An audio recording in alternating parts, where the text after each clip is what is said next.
محمد وآله وأصحابه المتأدبين بآدابه. أما بعد فأعوذ بالله من الشيطان الرجيم. بسم الله الرحمن الرحيم. ولكن الله حبب إليكم الإيمان وزينه في قلوبكم وكره إليكم الكفر والفسوق والعصيان أولئك هم الراشدون. صدق الله العظيم. يا رب صل وسلم دائما أبدا على حبيبك خير الخلق كلهم والحبيب الذي ترجى شفاعته لكل حول من الأحوال مقتحم. درود پاک تلاوت فرمائیں. اللهم صل على محمد وعلى آل محمد كما صليت على إبراهيم وعلى آل إبراهيم إنك حميد مجيد. اللهم بارك على محمد وعلى آل محمد كما باركت على إبراهيم وعلى آل إبراهيم إنك حميد مجيد. قابل قدر بزرگوں، عزیز ساتھیوں، آج تیسرا جمعہ ہے. عظمت صحابہ کرام کے عنوان سے گفتگو چل رہی ہے. یاد رکھیں، نبوت کا جو سلسلہ حضرت آدم علیہ السلام سے اللہ تبارک و تعالی نے شروع فرمایا. امام الرسول مولا کل حضرت محمد مصطفیٰ احمد مجتبی صلی اللہ علیہ وسلم کی ذات اقدس پہ ختم فرما دیا. ما كان محمد أبا أحد من رجالكم ولكن رسول الله وخاتم النبيين وكان الله بكل شيء عليما. سورۃ الاحزاب 22واں پارہ. اللہ تعالیٰ فرماتے ہیں، محمد صلی اللہ علیہ وسلم تم مردوں میں سے کسی کے باپ نہیں، البتہ اللہ تبارک و تعالیٰ کے رسول ہے.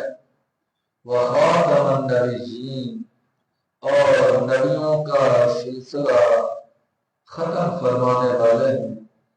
آپ کی تشریف آنے کے بعد کوئی ذلی بروزی، کوئی ذاتی، کوئی عطائی نبی نہیں آ سکتا. کسی کو نبوت کے مقام سے سرفراز نہیں کیا جا سکتا. کسی کے سر پہ تاج نبوت نہیں رکھا جا سکتا. وخاتم النبیین، جس طرح نبی کریم علیہ السلام کی نبوت آخری نبوت ہے، محبوب کے بعد کسی کے سر پہ ختم نبوت کا تاج نہیں سجایا جائے گا. یہ بات بھی ذہن میں رکھیں کہ نبوت اللہ تبارک و تعالیٰ کی طرف سے ایک قدر ہے، ایک مقام ہے جس کا کسب کے ساتھ، محنت کے ساتھ کوئی تعلق نہیں ہے. مطلب کیا کہ نبوت ایسی چیز نہیں کہ آدمی نیکی تقوی میں زیادہ کوشش کرے، نمازیں زیادہ پڑھے، نوافل زیادہ پڑھے، حلال حرام کا خیال زیادہ رکھے، عبادت کرتے کرتے کرتے کوئی نبی بن جائے، ایسا نہیں ہو سکتا۔ اس کو کہتے ہیں کسبی، تو نبوت کسبی نہیں ہے، اللہ تعالیٰ کی عطا ہے۔ ذالک فضل اللہ یؤتیہ من یشاء، 1,24,000 انبیاء کرام پر، اللہ کے سروں پر اللہ نے نبوت کا تاج رکھا، اللہ کا ان پر فضل تھا، ان کا اپنا عمل دخل اس میں نہیں تھا۔ جس طرح نبوت اللہ تبارک و تعالیٰ کی عطا ہے، اس میں آدمی کا کسب کا کوئی عمل دخل نہیں، صحابیت بھی اللہ تبارک و تعالیٰ کی عطا ہے، آدمی کے کسب کا کوئی عمل دخل نہیں، کہ آج کا کوئی بندہ کہے کہ میں عبادت کرتے کرتے اتنی عبادت کروں کہ میں صحابی بن جاؤں، اتنے روزے رکھوں کہ میں صحابی بن جاؤں، اتنا اللہ کے راستے میں خرچ کروں کہ میں صحابی بن جاؤں، جتنی مرضی عبادت کرے، جتنے مرضی روزے رکھے، جتنے مرضی حاجی کرے، جتنا مرضی اللہ کے راستے میں خرچ کرے، اور کوئی صحابی نہیں بن سکتا۔ کیوں نہیں بن سکتا؟ کیونکہ اب کوئی نبی نہیں آ سکتا، نبوت محمد کریم علیہ السلام پہ ختم ہو گئی، تو صحابیت بھی صحابہ اکرام پہ ختم ہو گئی۔ اب نہ کوئی نیا نبی آ سکتا ہے، نہ کسی کو مقام صحابی کی حیثیت سربراہ کیا جا سکتا ہے۔ اسی طرح نبوت، نبی کا جنت میں جانا عمل کی بنیاد پہ نہیں، نبی کی جنت اعمال کے بنیاد پہ نہیں ہے، نسبت اللہ کی بنیاد پہ ہے، کہ نبی کی نسبت اللہ تبارک و تعالیٰ کے ساتھ ہوتی ہے، تو یہ نسبت الہی جو ہے یہ اتنا بڑا مقام ہے، اتنا بڑا مقام ہے کہ یہ نسبت انبیاء کرام کے جنت میں جانے کا ذریعہ ہے۔ ورنہ اگر اعمال دیکھتے ہیں تو عمل میں تو کبھی کبھی امتی کی عمل کی تعداد بھی نبی کے عمل سے زیادہ ہو جاتی ہے۔ مثال کے طور پہ جب نماز فرض تھی تو تھوڑا عرصہ نبی کریم علیہ السلام نے پاک نمازیں ادا فرمائی، پھر تشریف لے گئے روزے احمد کے اندر، اللہ کے ہاں پہنچ گئے، ہر فرض ہوا، تو ہر فرض ہونے کے بعد نبی کریم علیہ السلام نے صرف ایک حج کیا ہے، صرف ایک حج کرنے کا موقع ملا، پھر نبی پاک علیہ السلام 63 سال کی زندگی پوری ہونے کے بعد میں تشریف لے گئے۔ جبکہ ایسے آدمی بھی آپ کو امت کے اندر ملیں گے کہ جنہوں نے کلمہ ماں کی گود میں پڑھا، جتی کشتی مسلمان، پھر روز سوالات نماز پڑھنی شروع کی، 70 سال 80 سال انہوں نے تکبیر اولیٰ کے ساتھ نماز پڑھی، ان کی تکبیر اولیٰ بھی کرائیں گے۔ تو اب اگر گنتی دیکھی جائے، سال دیکھے جائیں، عبادت کی گنتی دیکھی جائے، امتی کی گنتی زیادہ ہے، نبی کی گنتی تھوڑی ہے، لیکن اگر درجے اور مقام کو دیکھا جائے، درجے اور مقام کو دیکھا جائے تو اولین و آخرین کی ساری زندگی کی عبادت اور محمد کریم صلی اللہ علیہ وسلم کا ایک سجدے میں سر رکھ کے سبحان ربی الاعلیٰ کہنے کا درجہ جاتا ہے۔ کیوں؟ اس لیے کہ آمنہ بلال صلی اللہ علیہ وسلم کا رتبہ، نبی کریم علیہ السلام کا مقام، نبی علیہ السلام کی شان، اللہ نے عبادت کے ساتھ مشروط ہی نہیں کی، عبادت کے ساتھ اللہ نے مشروط نہیں کی، اللہ نے مطلق فرمایا وَلَلْآخِرَةُ خَيْرٌ لَكَ مِنَ الْأُولَىٰ، میرا محبوب آپ پر ہر آنے والا دن پچھلے دن سے بھی اچھا ہوتا رہے گا، ہر آنے والا دن گزشتہ دن سے بہتر ہوتا رہے گا۔ اللہ نے یہ بھی فرمایا بہتر کب ہوگا جب اتنے حلال نقل پڑھو گے، بہتر تب ہوگا جب اتنی مرتبہ درود پاک کی تسبیحات پڑھو گے، اگلا وہ پچھلے دن سے بہتر تب ہوگا جب آپ اتنی مرتبہ کی تسبیح پڑھو گے۔ نہیں، اللہ نے کوئی عبادت کی شرط نہیں لگائی، کوئی عمل کی شرط نہیں لگائی۔ اللہ نے فرمایا خیر اللہ کا میرا محبوب آپ کے لیے ہر آنے والا دن گزشتہ دن سے بہتر ہو جائے گا، اور درجے کے پیغام لے کر آئے گا، اور مقام کا پیغام لے کر آئے گا، کہ آپ کا مقام درجہ بڑھتا ہی رہے گا، بڑھتا ہی رہے گا، حتیٰ کہ جنت میں بھی ہر آدمی کا مقام رک جائے گا، لیکن میرے محبوب آپ کا مقام بڑھتا رہے گا۔ کیوں؟ عبادت شرط ہے ہی نہیں، کیونکہ نبی کو نسبت اللہ حاصل ہوتی ہے۔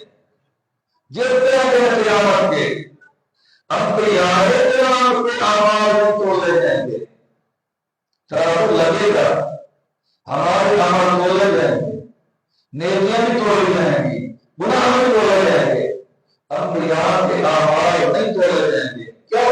اس لیے انہیں نسبت اللہ حاصل ہے۔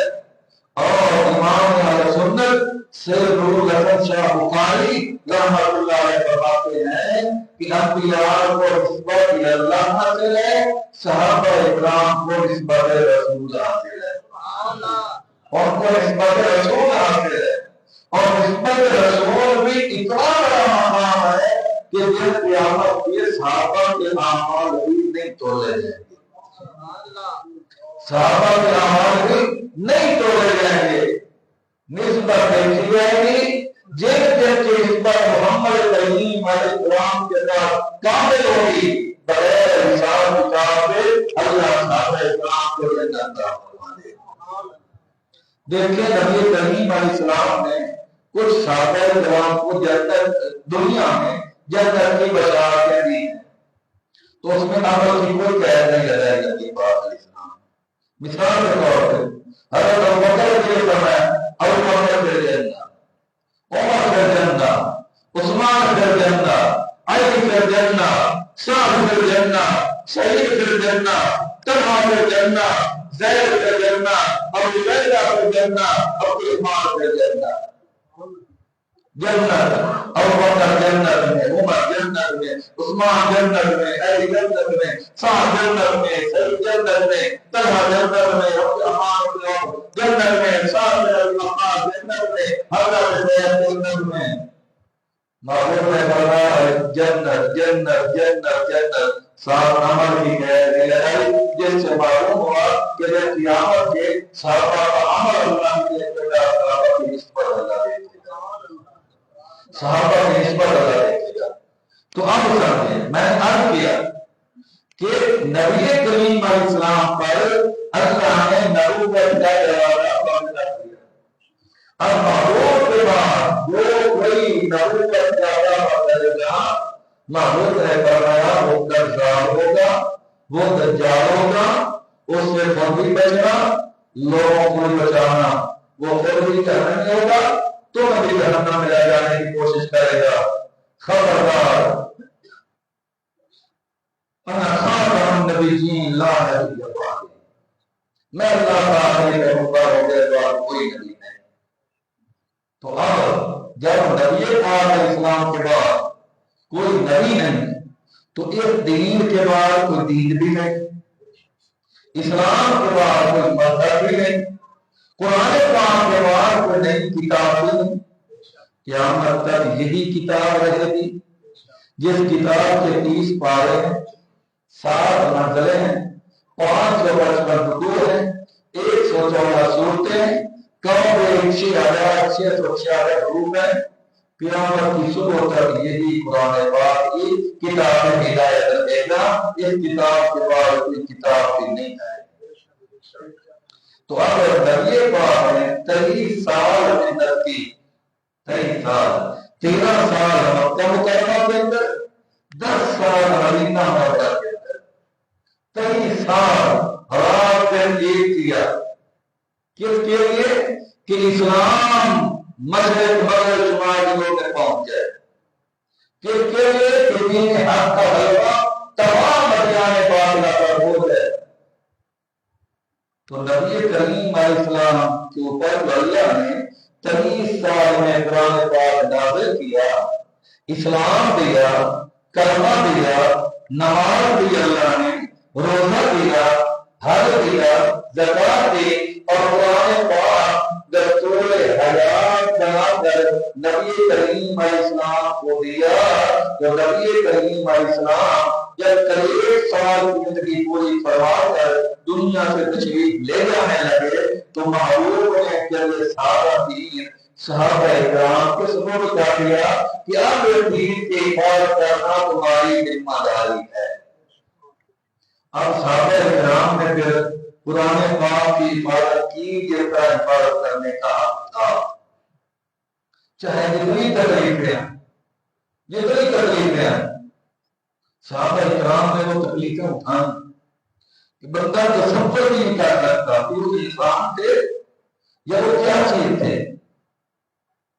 نبی کریم صلی اللہ علیہ وسلم ایک دن بیت اللہ کے سائے میں آرام فرما رہے اور چادر مبارک معمول میں اپنی کمر مبارک یوں کر کے اپنے سر مبارک کے نیچے رکھی ہے اور نبی پاک علیہ السلام آرام فرما رہے ہیں لیٹے ہوئے۔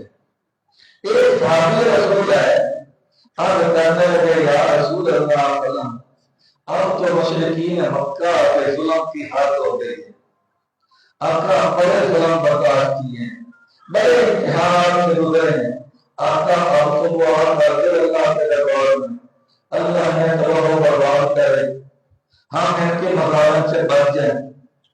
نبی کریم علیہ السلام یا تو بیٹھے ہوئے تھے یا محبوب صلی اللہ علیہ وسلم بیٹھ گئے۔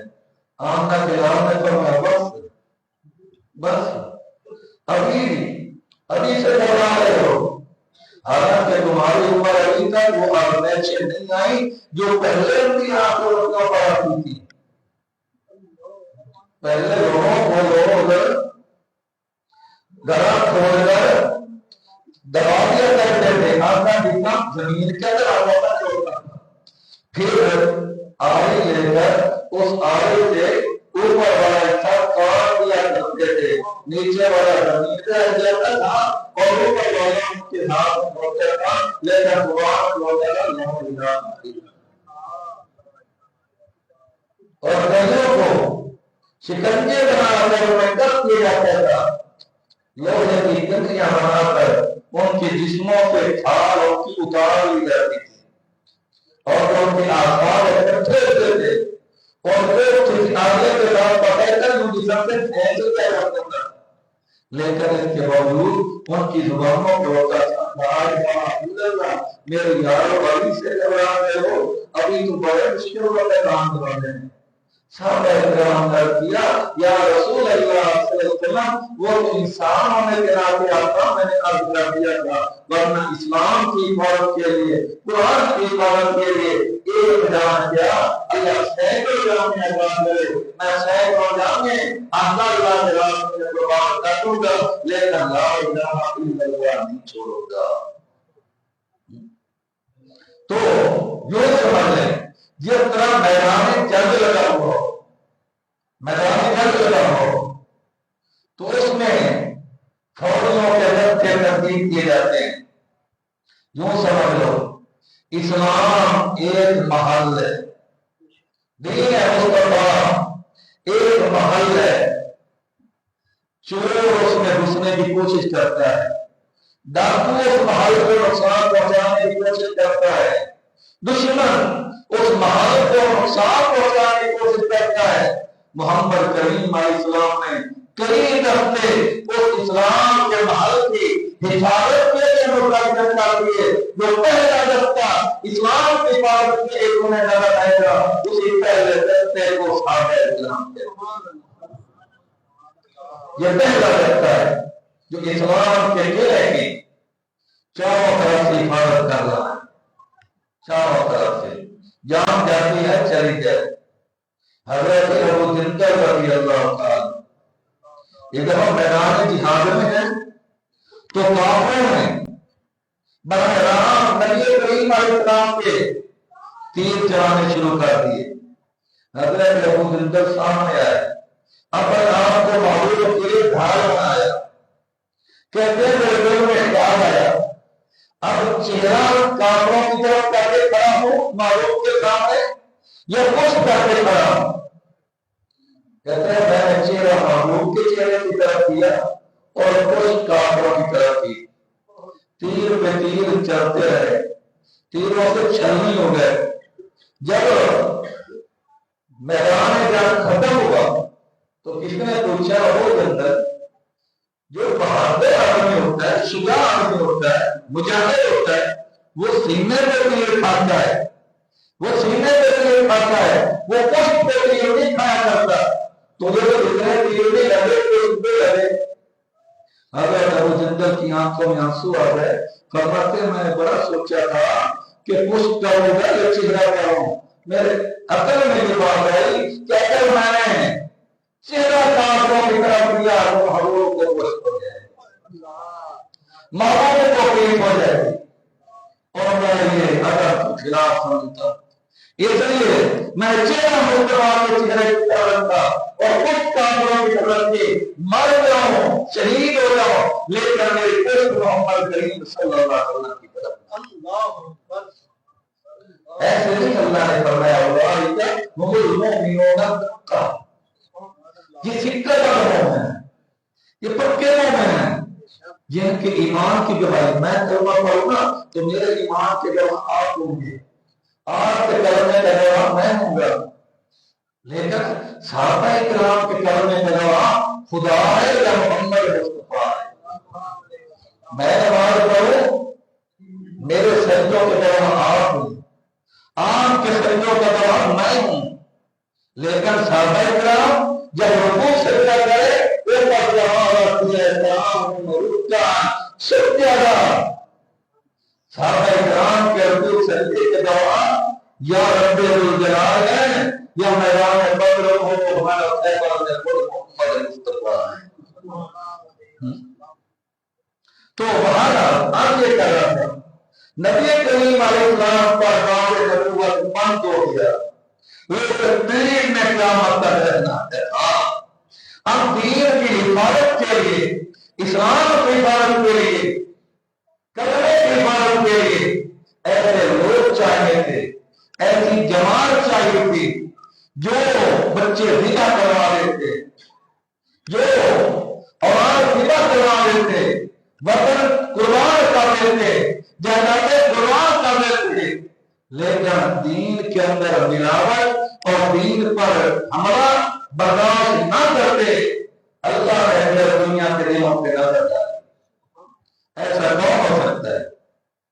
ایسا کون ہو سکتا ہے جو سب مسائل جھیل کر بھی دین پر حرف نہ آنے دے؟ میں کہتا تو آپ نہ مانتے۔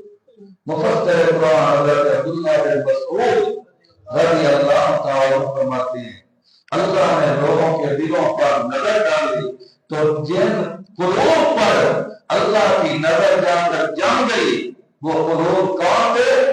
وہ قلوب اصحاب محمد صلی اللہ علیہ وسلم، وہ محمد کریم کے صحابہ اکرام کے دل تھے۔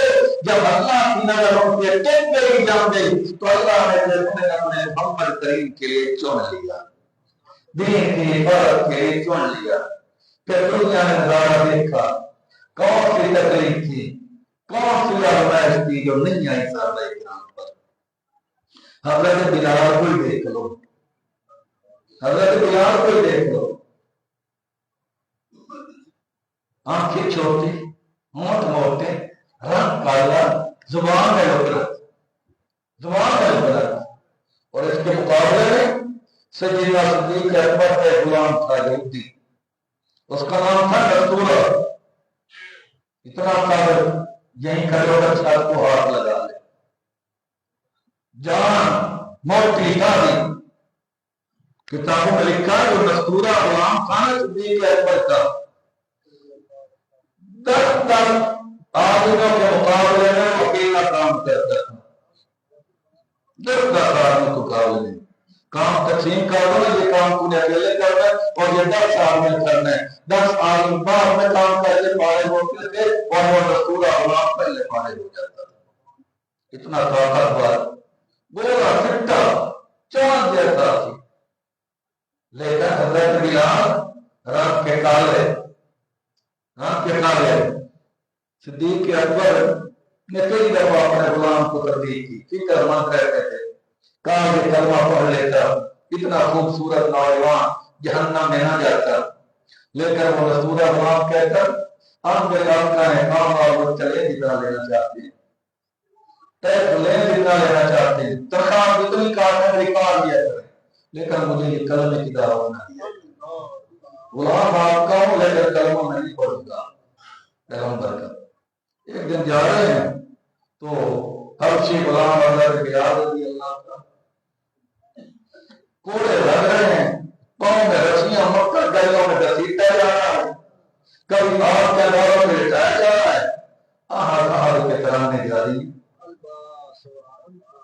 صدیق اکبر رضی اللہ تعالی چلے گئے امیہ بن خلف کے پاس. بلال کیا جتنے پیسے لیتے لے لے، یہ بلال مجھے دے دے. امیہ حیران ہو گئے کہ اتنے کالے کلوٹے کا کیا کرنا ہے. ابو بکر کہتا ہے ریشم کا تاجر، اتنا بڑا دولت ہمارا پیسے والا، اس غلام کا کیا کرنا ہے؟ میرے پاس بلان تو نہیں کر رہا. صحابہ کرام جب سے کام کرتے تھے نا تو مخالف حیران رہ جاتے تھے، یہ مدینہ منورہ کے اندر جو چیز روما ہے، جو حضرت عثمان بن عفان رضی اللہ عنہ شریف کا وقت کیا، یہ دین روما ایک یہودی کا تھا اور قدرتی طور پہ نبی کریم علیہ السلام کو اس کا پانی پسند تھا. نبی پاک علیہ السلام کو بھی روما کا پانی بڑا پسند تھا، شوق سے منگواتے تھے، شوق سے پیتے تھے. لیکن یہودی نے پابندی لگا دی. نبی کریم علیہ السلام نے اعلان فرما دیا، فرمایا جو یہ روما خرید کر مسلمانوں کے لیے وقت کرے گا میں محمد کریم جنت کی بشارت دیتا ہوں. حضرت عثمان کھڑے ہوئے آپ کی بشارت میرے لیے بھی ہے. فرمایا جو بھی خریدے گا اس کے لیے ہے. تو حضرت عثمان چلے گئے. حضرت عثمان نے فرمایا کہ یار یہ کنواں خریدنا چاہتا ہوں. اچھا اس وقت تک اس یہودی کو بھی کنویں کی قیمت کا کوئی پتہ نہیں تھا، اس نے کبھی خیال نہیں کیا تھا. مگر کنواں کھڑا ہے کھیت کے اندر باہر تھا یہاں، تو کنواں کھڑا ہے جو پانی لے جاتا تو اس کو نہیں پتا تھا کہ یہ کنواں کتنا قیمتی ہے. جب حضرت عثمان گئے تو کہا کہ جو قیمت لیتا ہے لے لے اور میں کنواں مجھے دے دے. تو اس کے دماغ میں کوئی بات تو ہے. تو اس نے کہا کہ آپ قیمت نہیں ادا کر سکتے. آپ نے فرمایا یار تم مانگ، میں 1 ٹکے کی بھی کمی نہیں کروں گا، میں نہیں کہوں گا رعایت کا.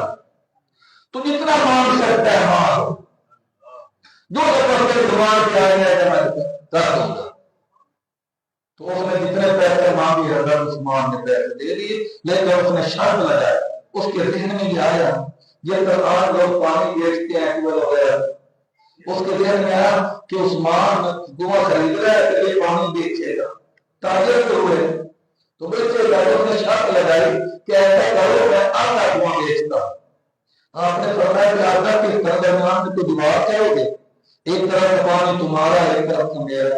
اس نے کہا نہیں، ایک دن تو میرے پانی ایک دن میں بیچوں گا. آپ نے فرمایا ٹھیک ہے کنواں خریدے گا. جو بھی کہنے لگا تھا میری باری ہے بس وہ آپ کی باری ہوگی. آپ نے کہا ٹھیک ہے. اب یہودی نے پانی بیچنا شروع کر دی. لوگ پانی خریدنے لگ گئے. جو پہلے مفت لے کر جایا کرتے تھے اب خرید رہے ہیں. اگلا دن حضرت عثمان کی باری ہے تو حضرت عثمان نے نہیں تعلق دے کر نبی کریم کے ساتھ خریدا کس نے؟ حضرت عثمان نے. لیکن نبی کریم نے کیا شام کو فرمایا؟ فرمایا ہم نے بھی یہ روما خرید لیا ہے اور ہم ہم نے خرید کر مسلمانوں کافروں کے لیے روک کر دی ہے، خریدا ہے عثمان نے، لیکن محبوب فرمائے ہم نے خرید لیا ہے۔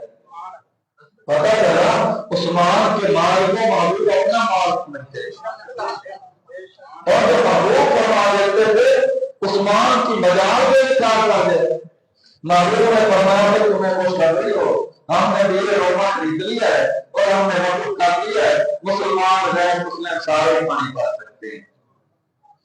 تو مسلمانوں کو پتہ چلا، غیر مسلموں کو پتہ چلا، حتیٰ کہ روایات میں آتا ہے اس یہودی کے جو رشتہ دار خاندان کے لوگ تھے انہوں نے اگلے دن پانی بھر لیا، جب یہودی کی باری آئی 2 دن کا پانی جمع کر دیا تھا، کوئی پانی لینے کے لیے نہ آیا، کوئی پانی لینے کے لیے نہ آیا۔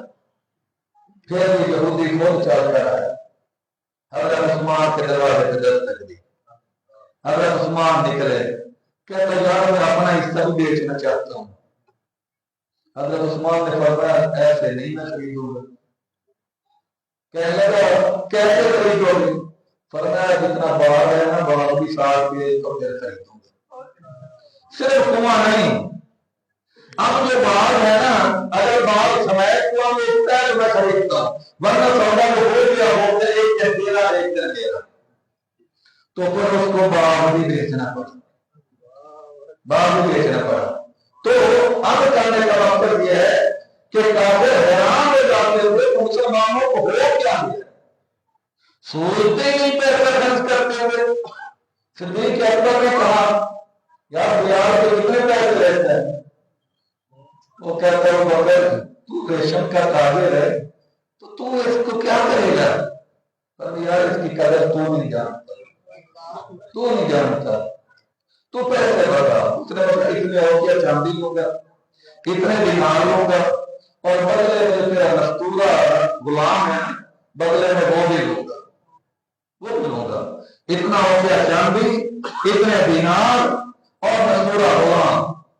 صدیق اکبر کے صحابی کا مستورہ پالو پکڑا بھرا، یہ مستورہ پکڑ اور یہ چاندی پکڑ، یہ پیسے پکڑ، بلال کاٹ میرے ہاتھ۔ وہ کہنے لگا ابو بکر سودا تو ہو گیا لیکن یار وجہ کیا ہے تو نے بے دریغ پیسہ خرچ کر دی، بے دریغ۔ صدیق اکبر نے کہا اللہ وحی ربی اعلیٰ، وحی ربی اعلیٰ، تمہیں دنیا پسند ہے، ہمیں مصطفیٰ پسند ہے، خدا پسند ہے۔ تو بہرحال اب یہ کہہ رہا تھا کہ دین اسلام کے قلعے کی حفاظت کے لیے اللہ نے صحابہ اکرام کو محمد کریم علیہ السلام کی گود میں ڈال دیا۔ پھر محمد کریم علیہ السلام نے 23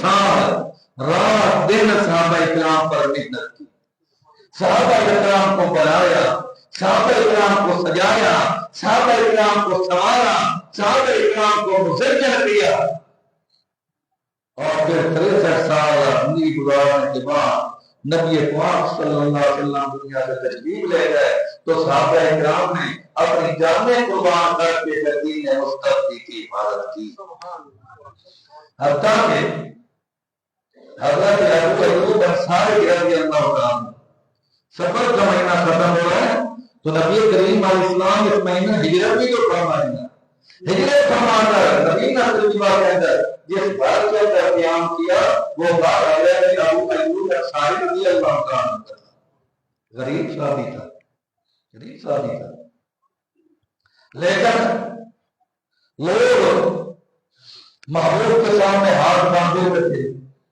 کوئی حاصل نہیں تھا، کیونکہ محبوب نے فرمایا جہاں اٹھتی بیٹھے گی وہیں میرے رہ جاؤ گی۔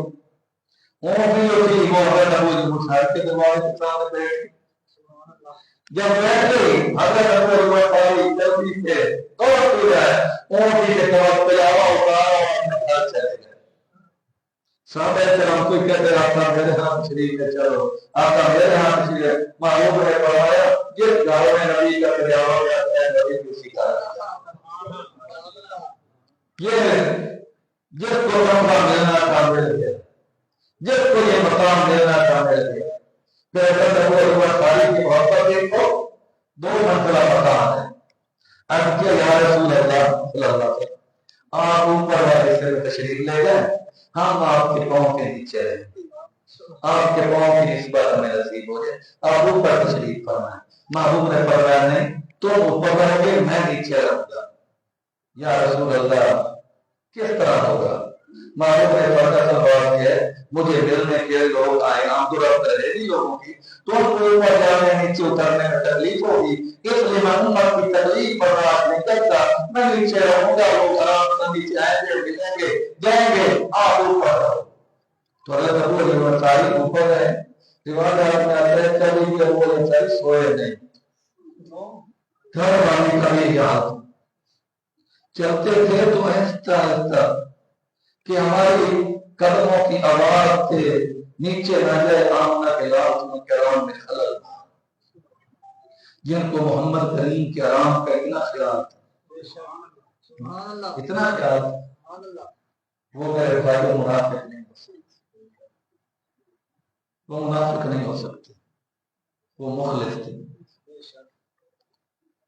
کہتے ہیں ہم بڑے پریشان رہتے تھے، ایک رات اللہ نے کرنا ہے کہ ایک ہی بستر تھا ہمارے پاس، میاں بیوی کے پاس ایک ہی بستر تھا، کہتے ہیں گھڑا کا پانی کا رکھا ہوا تھا، بہت لگا تو گھڑا ٹوٹ گیا چھت پہ، اب جلدی سے ہم بستر جو تھا پانی کے اوپر رکھا کہ پانی جو ہے نا وہ جگہ ہو جائے روئی وغیرہ کے اندر، کہیں تو پانی کا قطرہ چھت سے کپڑ کر نیچے نہ چلا جائے کہ آمنہ بلال کے آرام کے اندر خلل آئے۔ صبح جب ہوئی نبی کریم علیہ السلام کے اس بات کا پتہ چلا تو آمنہ کے لال نے فرمایا یا تم نے 7 مہینے بڑی تکلیف اٹھائی ہے، تم ایسے کرو تم نیچے آ جاؤ، میں محمد کریم اوپر چلا جاتا ہوں۔ تو پھر نبی کریم اوپر والے حصہ میں اور وہ اوپر سارے نیچے والے حصے میں رہنے لگے۔ تو یہ ابو ایوب انصاری بوڑھے ہیں، بالکل ضعیف ہیں، بالکل ضعیف ہے، بیمار ہے۔ اس دنیا سے جب جہاد ہوا نا تو ابو ایوب انصاری بھی اس میں شامل تھے، جس کو آج استنبول کہا جاتا ہے۔ بیمار ہو گئے راستے محسوس ہوا کیا ہو زندگی کا سورج غروب ہونے والا ہے، تو امیر لشکر کو بلایا اور اسے کہا میری وصیت یاد رکھو، جب میں دنیا سے چلا جاؤں تو میری 4 بھائی جنازے کو اٹھا کر آگے لے جانا، پیچھے نہیں۔ دشمن کے شہر سے جتنا قریب جا سکو اتنا قریب جا کر وہاں میری تدفین کر دینا، تاکہ میں قیامت کے آمنہ کے لال کو کہہ سکوں یا رسول اللہ یہ دین اسلام کی حفاظت کی ذمہ داری تم نے ہمارے اوپر ڈالی تھی، اللہ محبوب اس دین کی عبادت کرتے کرتے میں وہاں پہنچا اور میری قدر اور وصیت کے مطابق ان کا 4 بھائی جنازہ قریب سے قریب لایا گیا، وہاں تدفین کی گئی، وصیت کے مطابق زمین کو ہموار کر دیا، ہموار کر دیا، دشمن کو پتہ نہ لگے، لاش کی بھی حرمتی نہ کرے، لیکن پتہ چل گیا کیونکہ روزانہ رات کو اس قبر سے نور نکلتا تھا، آسمان اتر جاتا تھا۔ کیسے روم نے امیر لشکر کا پیغام پہنچایا کہ ہمیں پتہ چل گیا ہے ابو ایوب انصاری کی قبر کہاں ہے، تم واپس چلے جاؤ ورنہ ہم ان کی ہڈیاں نکال کر آگ لگا دیں گے۔ تو امیر لشکر نے پیغام جواب بھیجا، انہوں نے کہا تم نہیں جانتے کہ مہربان مصطفیٰ ہے، تم نہیں جانتے آمنہ کے لال کا کتنا پیارا لباس ہے، اگر تمہیں ضرورت ہے یہ تو صرف برکت کے لیے ہمارے ساتھ آئے اور ہم اس لیے ساتھ لے آئے تھے کہ اللہ ان کی برکت سے میں فتح عطا فرمائے گا، اگر تم نے ایسا قدم اٹھانے کی غلطی کی تو روح زمین پر انسانوں کی کوئی خبر محفوظ نہیں رہے گی، کوئی محفوظ نہیں رہے گی۔ تو پھر وہ اس ارادے سے باہر آ گئے۔ تو بہرحال دیکھو صحابہ اکرام کو اللہ نے پہلا ہی اسلام کی عبادت کے لیے کیا، جس طرح ہمارے یہاں کوئی کھیتی باڑی کرتا ہے تو ارد گرد حفاظت کے لیے باڑ لگا دیتا ہے، باڑ لگا دیتا ہے، اگر اسی باڑ کو نقصان پہنچا دیا جائے اب فصل تو معقول نہیں رہ سکتی اگر اسلام کے محل اسلام کے بار کی کوئی بار ہے تو وہ صحابہ کرام ہے۔ اگر یہ باری نہ رہی تو پھر دین کہاں رہے گا، پھر اسلام کہاں رہے گا، پھر قرآن کہاں رہے گا؟ اس لیے اگر اسلام کے چوکیدار بننا چاہتے ہو، اگر اسلام کے پہرےدار بننا چاہتے ہو تو پھر صحابہ کرام کی عزت کے پہرےدار بننا۔ صحابہ کرام کی پہرےداری قرآن کا پہرا دینا ہے، صحابہ کی عزت کا پہرا اسلام کا پہرا ہے، صحابہ کرام کی عزت کا پہرا دینا یوں سمجھ لو مکمل مظہر اسلام کا پہرا دینا ہے۔ صحابہ کی عزت کی حفاظت یہ اسلام کی حفاظت ہے۔ آخری بات قرآن پاک 28واں پارہ سورۃ الحشر اللہ تعالیٰ نے 3 طبقوں کا ذکر فرمایا۔ کتنے طبقے؟ 3 طبقے۔ پہلا طبقہ للفقراء المہاجرین الذین اخرجوا من دیارہم، للفقراء المہاجرین وہ فقیر مہاجر تنگدست مہاجر الذین اخرجوا من دیارہم باری جن کو ان کے گھروں سے نکال دیا گیا، ان کے مالوں سے بے دخل کر دیا گیا، یبتغون فضلا من اللہ ورضوانا وہ اللہ کے فضل اور اللہ کی رضا کو تلاش کرتے ہوئے انہوں نے گھر بار چھوڑ دیا، ہجرت کر لی، اپنا مال دولت چھوڑ دیا، ہجرت کر کے مدینہ چلے گئے۔ مقصد کیا تھا؟ اللہ راضی ہو جائے۔ ینصرون اللہ ورسولہ اللہ اور اللہ کے رسول کی مدد کرتے رہے، یعنی اللہ کے دین کی مدد کرتے رہے، محمد کریم علیہ السلام کی لائی شریعت کی مدد کرتے رہے۔ اولئک هم الصادقون، قرآن کہتا ہے یہ سچے لوگ ہیں، یہ سچے لوگ ہیں۔ اس ایت میں کس کا ذکر آیا؟ پہلا طبقہ جو مہاجرین کا تھا، جو مکہ مکرمہ ہجرت فرما کر مدینہ طیبہ تشریف لے گئے، جن میں کافی صحابہ کرام تھے۔ حضرت سہیل رومی بھی تھی، حضرت ابو سلمہ رضی اللہ عنہ مکہ سے مدینہ کی طرف محبوب کی اجازت کے بعد، حکم کے بعد سب سے پہلے جن نے ہجرت کی ہے وہ حضرت ابو سلمہ رضی اللہ عنہ، اور انہی کی گھر والی ہے ام سلمہ۔ حضرت ابو سلمہ کے انتقال کے بعد یہ کہ محمد کریم کے نکاح میں آئی تو محبوب کی زوجہ محترمہ بن گئی، ہماری ماں بن گئی حضرت ام سلمہ رضی اللہ عنہ۔ سب سے پہلے انہوں نے ہجرت کی ہے، میاں بیوی جب ہجرت کرنے لگے تو ام سلمہ کے خاندان والے آ گئے، انہوں نے کہا ہم اپنی بیٹی کو نہیں جانے دیں گے، تو جاتا ہے تو جا۔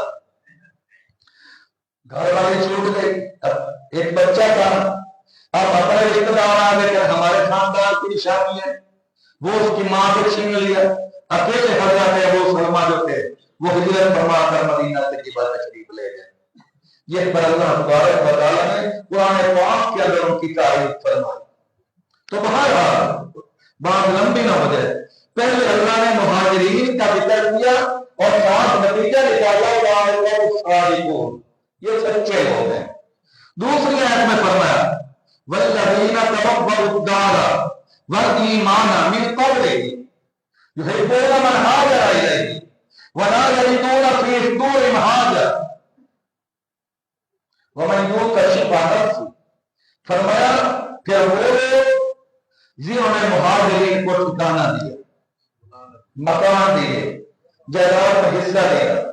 یاد رکھو جب صحابہ کرام مکہ سے مدینہ ہجرت کرتے تھے تو نبی کریم نے مدینہ والوں کے اعلان فرما دیا کہ جو مکان چھوڑ کر آئے تو مسجد کے پاس مصعب ہے اپنے بھائی کو مکان دے دے، جس کی 2 بیویاں ایک کو طلاق دے دے تاکہ دوسرے کو نکاح کر لے، 2 کام ہیں، ایک کو کاٹے ایک کو ڈال دو۔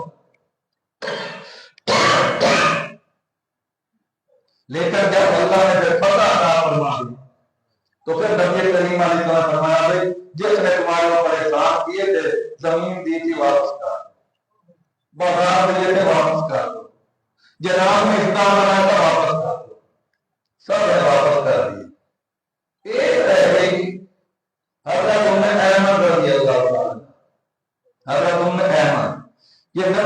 کریم علیہ السلام کی بچپن میں اس نے خدمت کی ہے بڑی، اور نبی کریم علیہ السلام اس کو ماں کا درجہ دیا کرتے۔ حبشی عورت تھی، رنگ کی کالی تھی، کافر لمبا، تو نبی کریم نے فرمایا نا کہ واپس اللہ نے کرم فرمایا ہے، اور ماشاءاللہ حیثیت والے ہیں۔ اگر ام ایمن کے پاس ایک بار تھا کہ علی میں تو نہیں دیتی صاف بات، محبوب نے فرمایا ام ایمن واپس کر دے، کہنے لگی کر جاتے ہیں آپ کو ضرورت ہے نا پھر پیسے ادا کر دو، میں بات نہیں دیتا۔ تو نبی کریم علیہ السلام نے اس بات کے پیسے اپنی جیب سے ادا کر دیے، اور بعد حضرت احمد کے سپورٹ کر دیا، بعد حضرت احمد کے پاس ہی رہا۔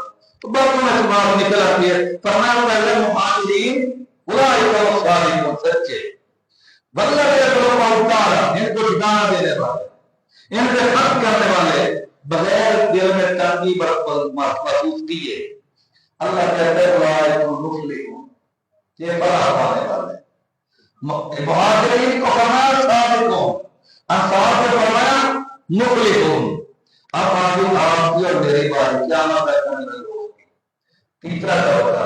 فرمایا والذین جاءوا من بعدہم، جو مہاجرین انصار کے بعد آئیں گے قیامت تک، وہ کیا کریں؟ یقولون، وہ یہ کہتے رہے ربنا اغفر لنا، اللہ ہمیں معافی دے دے، ہماری خطائیں معاف فرما دے، وَلِإِخْوَانِ الَّذِينَ سَبَقُونَا بِالْإِيمَانِ، اور جو ایمان میں تحریک کی جو سبقت لے جانے والے اللہ انہیں بھی معاف کر دے۔ یعنی سبقت لے جانے والے تو صحابہ کرام ہے نا، تو اللہ نے ہمیں آگے دیا تو ہمیں ان پر کام نہیں کرنا، تشریح نہیں کرنی، ان کو نشانہ نہیں بنانا، ان کو سبق نہیں کرنا، بلکہ تم نے کیا کرنا ہے؟ اپنی خطاؤں کی معافی مانگ لے۔ انسان ہونے کے ناطے اگر ہم سے کوئی خطا ہو گئی، کوئی غلطی ہو گئی، آپس کے اندر کوئی جھگڑا ہو گیا، آپس کے اندر کوئی نامناسب بات ہو گئی، تمہارا کام یہ ہے کہ تم نے کہنا ہے وَإِخْوَانِ الَّذِينَ سَبَقُونَا بِالْإِيمَانِ، اللہ ایمان میں سبقت دے دے، اللہ ہم آسمان کے اللہ کی انسانی لفظوں سے بھی درگزر فرما۔ وَلَا تَجْعَلْ فِي قُلُوبِنَا غِلًّا، اللہ ہمارے دلوں میں ان کا کینہ نہ پیدا فرما۔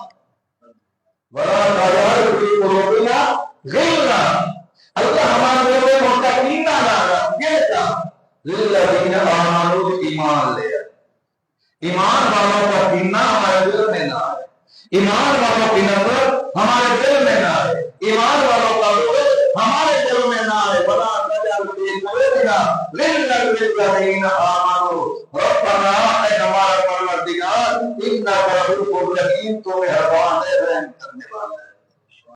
صحابہ کرام سے معصوم نہیں، محفوظ ہے، اللہ ہمیں خطاؤں سے محفوظ رکھا، گناہوں سے محفوظ رکھا۔ اگر انسان ہونے کے ناطے کوئی غلطی ہو گئی، کوئی خطا ہو گئی، تو انہوں نے فوراً توبہ کی، وَلَقَدْ عَفَا عَنْكُمْ، اللہ تعالیٰ نے معاف فرما دیا۔ اب ہمارے ذمہ ان کی کمیاں تلاش کرنا نہیں ہے، ان کی عیب تلاش کرنا نہیں ہے، ہمارے ذمہ کیا ہے کہ ہم ان کے لیے دعائے محبت کریں اور اپنے دل کے اندر ان کی محبت پیدا کریں، الفت پیدا کریں، ان کے نقش قدم پر چلنے کی کوشش کریں، دعا مانگتے ہیں وَلَا تَجْعَلْ فِي قُلُوبِنَا غِلًّا، اللہ ہمارے دل میں ان کا کینہ پیدا مت کرنا۔ جس کے دل میں صحابہ کا کینہ آ گیا وہ برباد ہو گیا۔ اللہ فی اصحابی لا تتخذوا من بعدی غرضا، فرمایا اللہ کی پناہ، اللہ کی پناہ میرے صحابہ کو لا تتخذوا غرضا، غرض کس کو کہتے ہیں؟ آپ نے ایک لکڑی یا ایک دیوار بنائے اور پھر اپنا نشانہ پکڑنے کے لیے اس کو نشانہ مارتے ہیں، تو لکڑی یا دیوار جو چیز بھی آپ نے نشانہ بنانے کے لیے بنائی ہے اس چیز کو غرض کہتے ہیں۔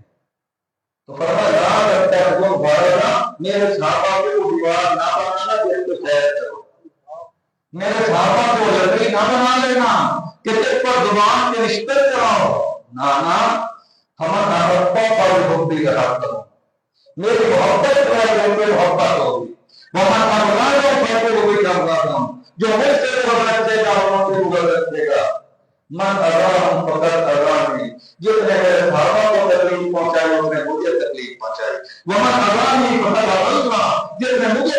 پہنچائی، قوم اللہ کو تکلیف پہنچائی، وَمَنْ أَضَلَّهَا يَعْبُدُهُ، فرمایا جس نے اللہ کو تکلیف پہنچائی ڈر ہے کہ اللہ کسی ٹائم بھی اس کی پکڑ کر لے گا۔ ان نبض شرطی فلسطین جب پکڑے گا تو اس کی پکڑ سے کوئی بچ نہیں سکے گا۔ اللہ تعالیٰ ہمیں صحابہ اکرام اہل بیت اکرام کے ساتھ سچی عقیدہ اور پیار عطا فرمائے۔ تو میں نے آج تیسرا جمعہ ہو گیا، میں نے بس